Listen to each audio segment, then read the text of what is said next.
today's Lunch and Learn, we're going to talk about visual process flows. This is functionality that's been in Sage 300 for a few versions now, but many people it's still new functionality. We love it. It takes a little time to set it up, but I think in many cases it's well worth it. So let's talk about visual process flows in Sage 300.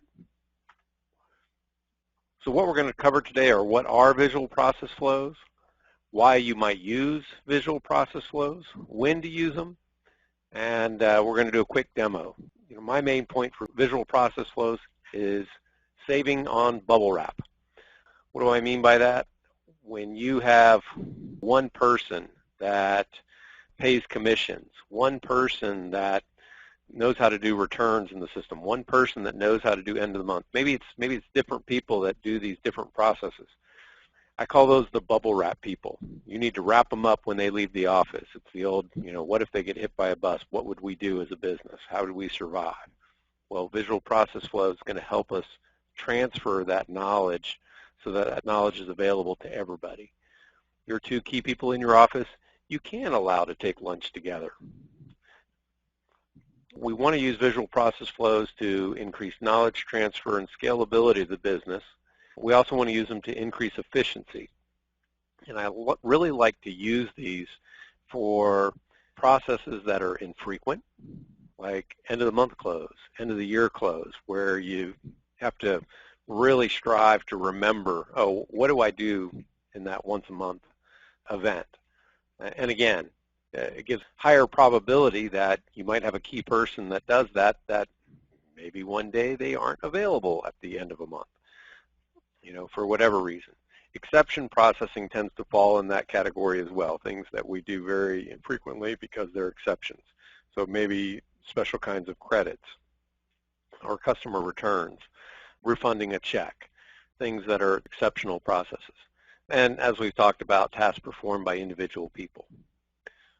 All right, so if that all makes sense, let's take a look at visual process flows and see what they do.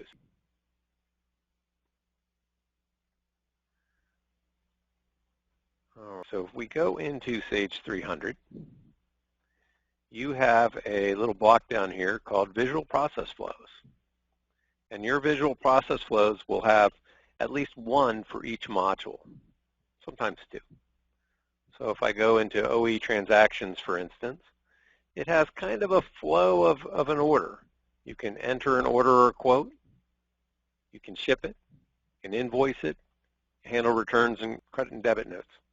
You might also want to launch day-end processing from here to get all of those transactions to post and move around and show up in different applications. I have certain reports that I like to run. So what this graphical view does is it gives me a kind of a flow of the system, and it gives me important information that I might want to know all in one place. So if I want to enter a quote, if I click on this dot here, it'll bring me into order entry. And now it's just a matter of what screen does it pop up on. So it will bring me into the order entry screen. I changed the monitor over to my secondary screen because it's smaller, and it made the GoToMeeting a little bit larger. But the downside, I guess, is when I click on these, they're launching on my other screen, so I'll just drag them over for now.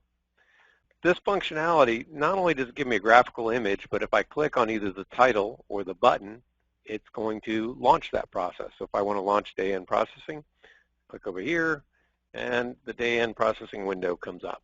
So I don't have to go search for it. And now, where is day-end processing? Oh, I have to go to inventory control and periodic processing, and you might not remember that. That's not something you do often. The common reports that I have, again, if I run an order, I might want to print an order confirmation. If I didn't do it at the time I launched the report. So again, click on that, it's going to bring up the screens. I have different information on here, things that are important to me. So I can set up different flows. So think about using this for things that are very specific. What if we want to create something for month-end processing? So to change or create a new visual process flow, what you basically are going to do is edit an existing one. And we're going to save it as something new. So there is no ability in here to create a new one per se. by just starting over, but that actually is pretty good because I never want to start over. So if I click on inventory transactions here and I right-click on it and I click Edit, this is going to bring up that process flow, and it's now going to let me edit it. Now you see that it won't let me save this one because it's a system process flow. So it was delivered with the system, and if I save this one, next time we do a service pack update or any sort of update on your system, it's going to overwrite it. So instead, what it'll let me do is save as. So I'm going to give it a new name. So I'm going to say year end. And I'm going to save as, and I'll call it year end.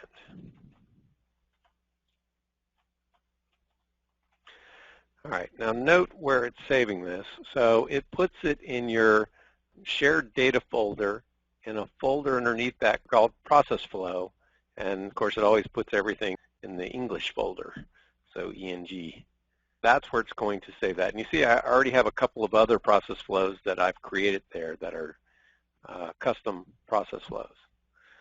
All right, now when I edit this, I get these little different toolbars here, and I'm just going to move them out of the way so that we can see them, but they aren't in the way of everything else.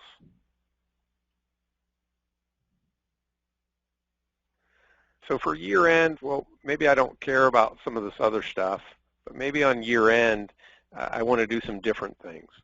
Maybe on year end, I do want to run day-end processing and post transactions, but maybe I want to see my posting journals for the GL. Well, I actually have those here, but you know what? I don't need the transaction list. So what I'm going to do is cut this. So I'm going to click on things that I don't want, and I'm going to cut. Instead of getting rid of it, let's change it to something else. Well, I'm going to pick something first, and then we'll name it because I don't know what I want to put there. So what I'm going to do is I'm going to change the link that's associated with this. So if I click on this button, right now this button prints a transaction list from inventory control. I'm going to go over to this toolbar over here, and I'm going to click on the link button. You see, as soon as I mouse over, it's kind of cool. It shows me the links that are on everything in the system so far. So I'm going to click on this link button. Since I have this one highlighted, it shows me what the link is, and it says it's function IC3560. Pretty meaningless to you guys, right? Who knows what IC3560 is? Well, I knew it's a transactions list, as it turns out. But if you click on the little ellipses over here, you see that I can pick from any of my modules, and I can pick. So if I wanted item maintenance, there we go. If I wanted vendor details, so those are maintenance screens. Down here, I see reports. So I might want, so this one had 3560, which should have been a transaction report. If I wanted to see a LIFO-FIFO report, LIFO-FIFO inquiry, so I might want to use that instead. So I can change what this is going to and say OK, and now I'll change the name here, and I'll just click in there and I'll call it LIFO-FIFO. Now what you'll also notice is oftentimes this is a link as well. So if I click on this and I say link, see, look, the text was also linked to 3560. So I'll change that text also to the LIFO-FIFO report.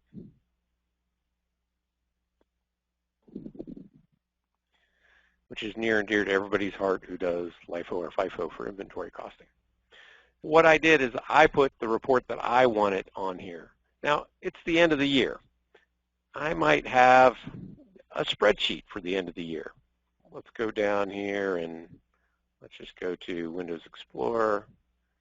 And I probably have a spreadsheet that I've saved out here. Sorry, that's opening. I grabbed the month-end checklist. And let me just save it. And let's put it out on our C drive in temp.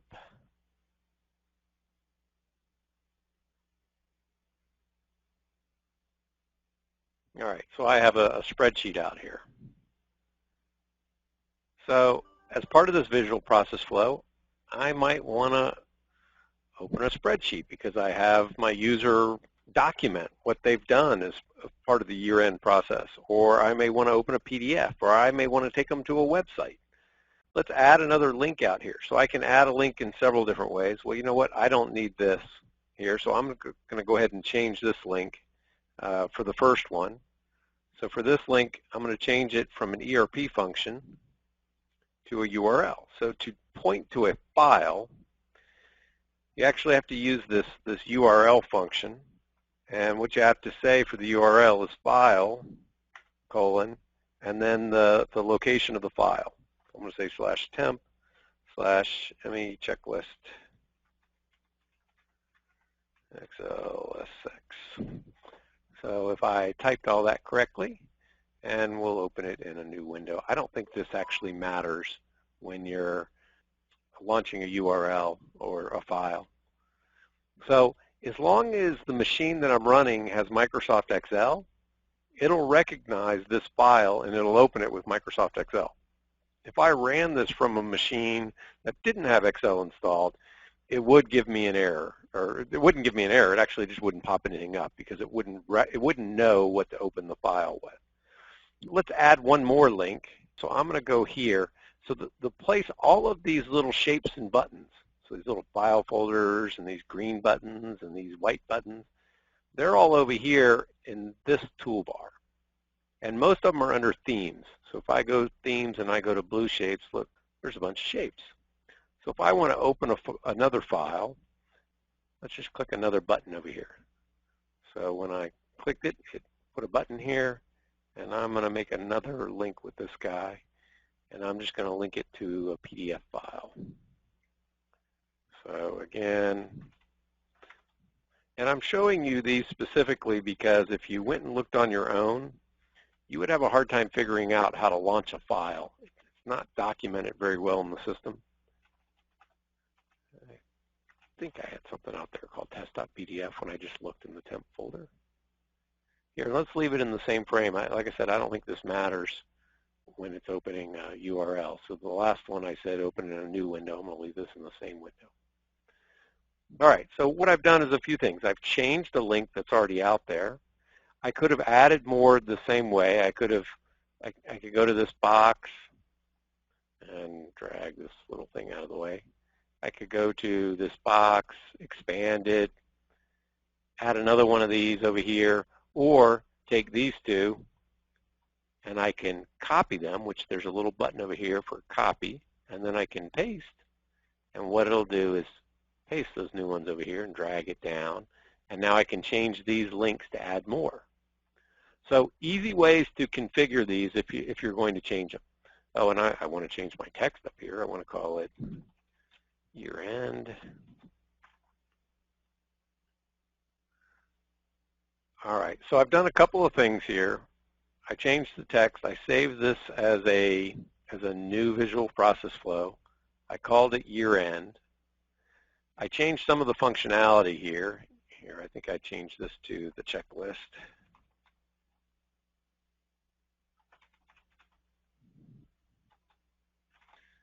And this guy's a PDF, so I should really add text up there for him, but for now we'll just leave it. So I'm going to save it now as a year end. Now, so I've saved a new visual process flow. I've taken an existing one, I've modified it, I've saved it as a new name, but my problem is at the moment is I can't get to it here. It doesn't show up over here. So how do I run that visual process flow? So to run a visual process flow or to have it available to you, you have to give permission to that visual process flow. So let's go over to Administrative Services. And this is great because I don't want everybody seeing this visual process flow. I only want people who are going to do the year end to see it.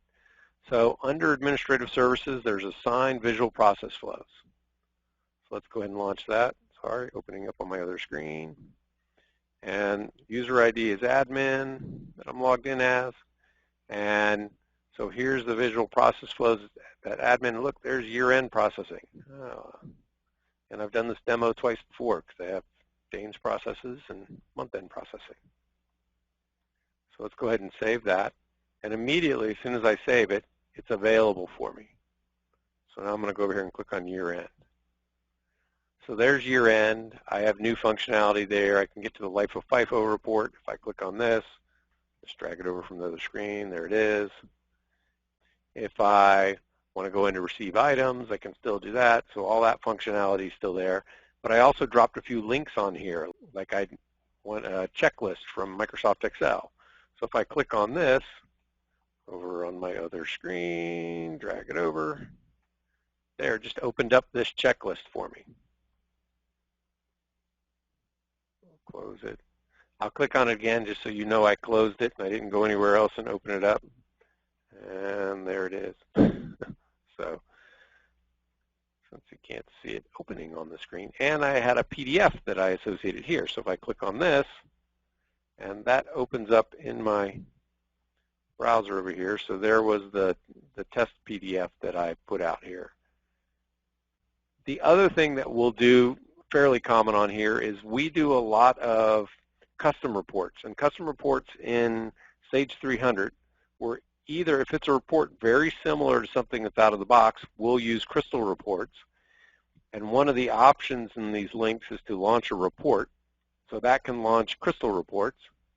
And the other thing that we do is we do SQL Server Reporting Services reports, so SSRS. And SSRS, everything launches with a URL.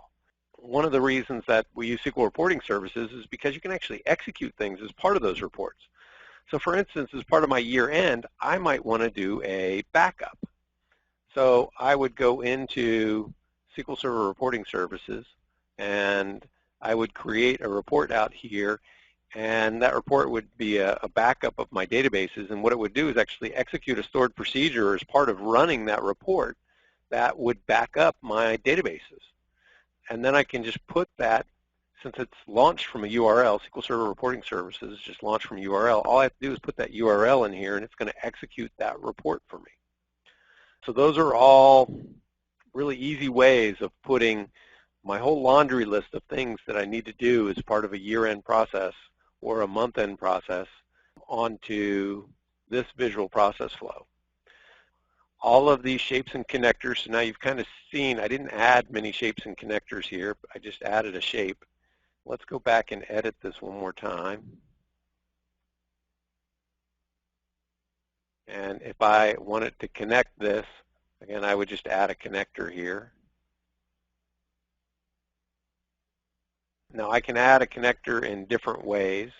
I can add it the way I just did, or you'll also see things in these themes for adding shapes. I can also cut and paste something, one of these that exists. So all different ways that I can connect things. You'll see in these themes some pretty cool stuff. For instance, if I wanted to launch something on different servers or different machines, you'll see clip art for those in here. So I might have pictures of computers where things are running. If I was going to do something to my wireless access point, I might put a login here that checks, security in my VPN. And so I might use pictures like this to go to different places where I'm supposed to check things. So again, anything that we can execute a program for. So if I've got a program in Windows that I want to execute, if I want to launch Word or Excel, I can do all of that from on this visual process flow.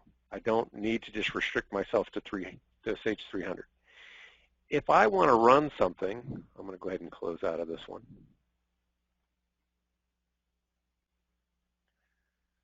So I have Dane's personal OE process. So again, I do this all day, but I'm the only one that does it. So I want to be able to train new staff that comes in, and I want to be able to cross-train my personnel, but I know that even if I cross-train somebody, that they're not going to do it every day. So I want to create just the steps that I always use, just the reports that I always use. But for this process, I may run an aged orders report, but when I go to the aged orders report, I always change it to customer number. Maybe I always change some other things on this report, and then I hit print. Okay? Well, I want to capture that information too. When I hit print, it pulled up the report. Well, you know what? Part of executing this is all the information I fill in on this grid.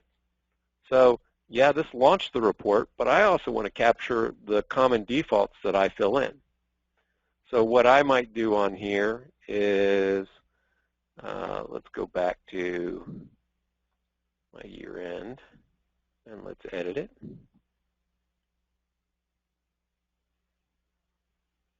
Oh, and I'm not quite ready to edit it yet. What I'll do is, first I'm going to record a macro.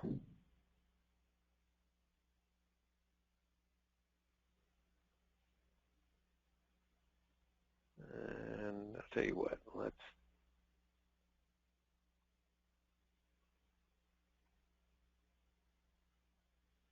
get back out of this. Let's record our macro first. All right. Aged orders report. So I'm going to record a macro. And what recording a macro does is it records the steps that I'm going to take in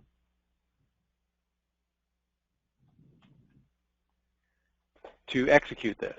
So I can record a macro for anything that I do in Sage 300. Okay, and this will record only, I can record only the fields that change or all fields. That's just going to basically mean how long the macro is. I don't necessarily need all fields. I might want all fields if I want to change other things, and you're going to see here in a minute what I mean, because I can go edit the code that gets recorded in this macro. Best for me to show you rather than to talk too much about it. So I'm going to give it a name. It's going to store it in the macros folder in the programs files. So we'll get to it in just a minute here. So I'm going to give it that name. Now it's recording now. So anything I do, it's going to record. What I'm going to do is I'm going to launch the age report. It won't record me dragging it over onto the screen. I'm going to change it to customer number. Maybe I change the aging terms. Maybe I don't want to see, everything that's on here. But for now, I'll just change the customer number. And then I'm going to say print. And now my report comes up, okay, and it's printed. All right. So that's all I wanted my macro to do, so I'm going to stop recording. So when I stop recording, it opened up a programming window. It opened up Visual Basic as a Visual Basic project over here, and it shows me everything that I did.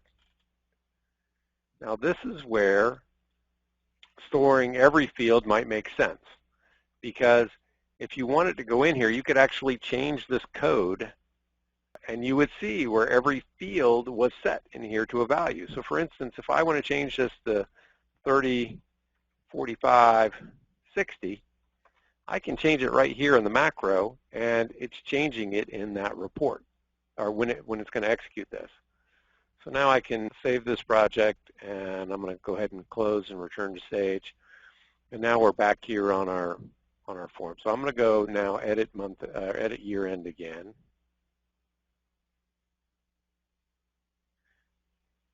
And I'm going to add another shape out here.